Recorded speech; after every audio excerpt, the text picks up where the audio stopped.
Hi guys. Okay, in the last tutorial I took you through my planning and thinking around this summer 2018 Macbeth question, and in this session I'm going to show you my grade 9 response to that task, which is about the presentation of attitudes of Macbeth and Banquo to the supernatural.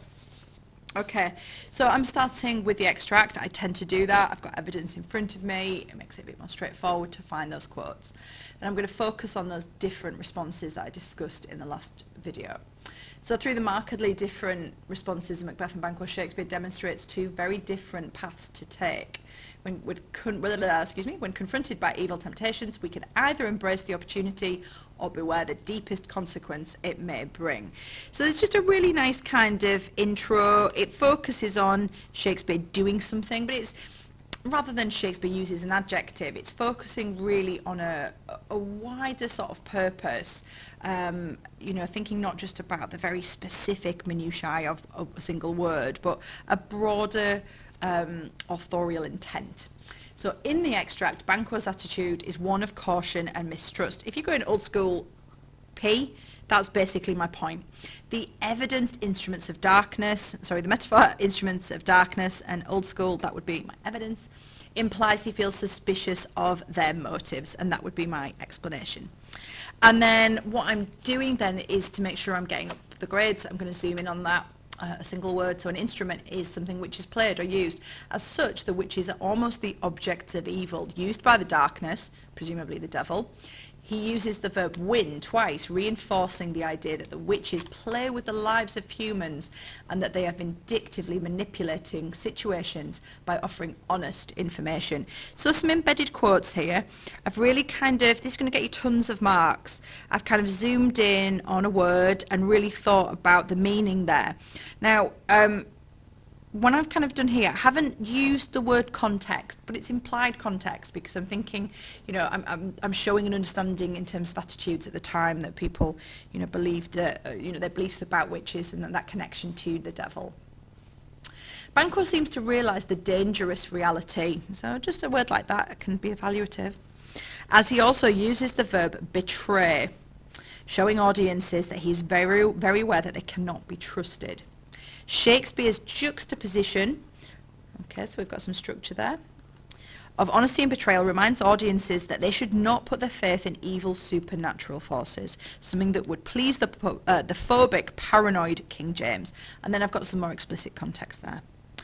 Banquo's fears are repeated in Act 2 when he asks to talk to Macbeth about the witches and also reflects upon his fear that Macbeth played most foully for his kingship. So I've got my link to the rest of the play here because I've made that reference to Act 2, and actually I could remember a quote, so I've got some evidence to add to that as well.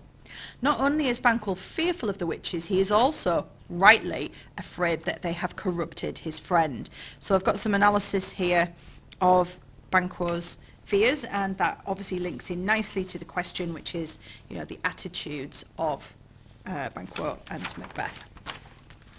In stark opposition to this caution, so stark opposition is just a nice evaluative phrase, and I'm sure I'm making connections because we've been asked to look at two characters.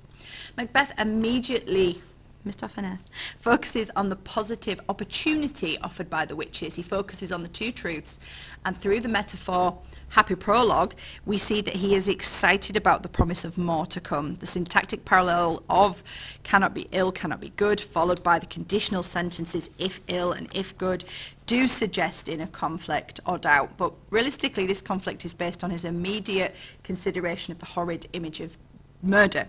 If anything, Macbeth demonstrates a naive ignorance of the witches and their dangers. His vaulting ambition has propelled him into ideas of murder fantastical. His physical reaction causing his hair to stand on end and his heart to beat quickly has nothing to do with the evil witches and everything to do with his ambition. Right, hopefully you can see, I didn't bother stopping at every single one, but the amount of methods in there. So the syntactic parallelism, the conditional sentences, there's something else somewhere as well, the metaphor here. So lots of technique and all used together. So I think it's really effective when you can find sort of a cluster, a little collection of evidence, and you can look at all of it together to make a point. Earlier in this scene, he commanded stay in perfect, sorry, my phrasing's a bit weird there. He commanded stay in perfect speakers, indicating a desire to get more information. And at the end of Act 3, he resolves to revisit the witches to learn more. So again, I'm making links. So when it talks about the rest of the play could be the same scene that your extract is from. Basically, the rest of the play just means anything that isn't printed on your exam paper. So it could be the following line or the line previous. You can still make those references to the same scene.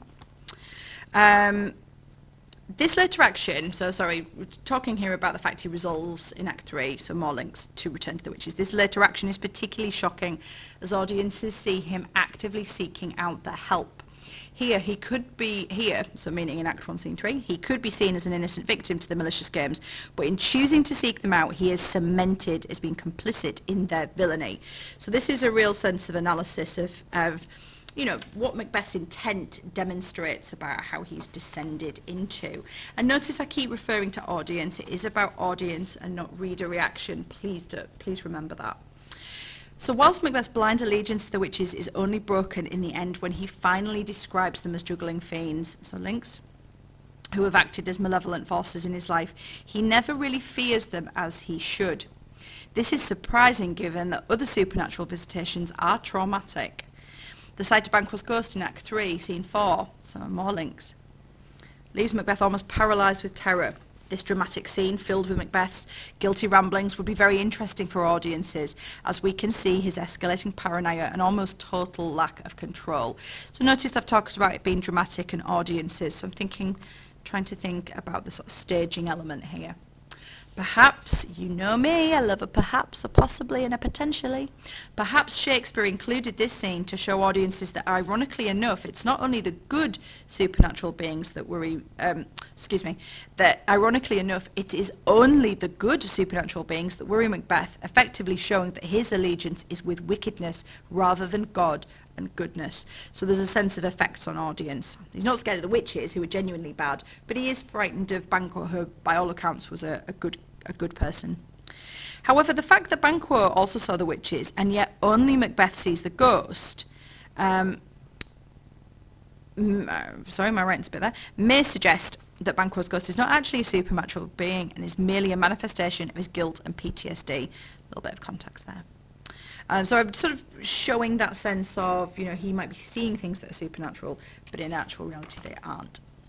Ultimately, just sort of signposting to my reader that I'm moving towards the end of my ideas on this, ultimately Macbeth trusts and embraces the evil force of the witches, despite the fact that their influence causes him to commit regicide. Their warning, beware Macduff, is the catalyst, love that word, structure, for an appalling killing spree, including the brutal murders of Macduff's wife and children. This illogical massacre is horrific to watch and solidifies Macbeth's irredeemable connection to patently evil supernatural influences.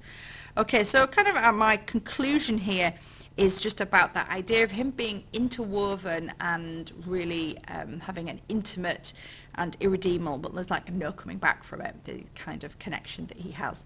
So the sense that they've, you know, been an integral part of his kind of evil acts.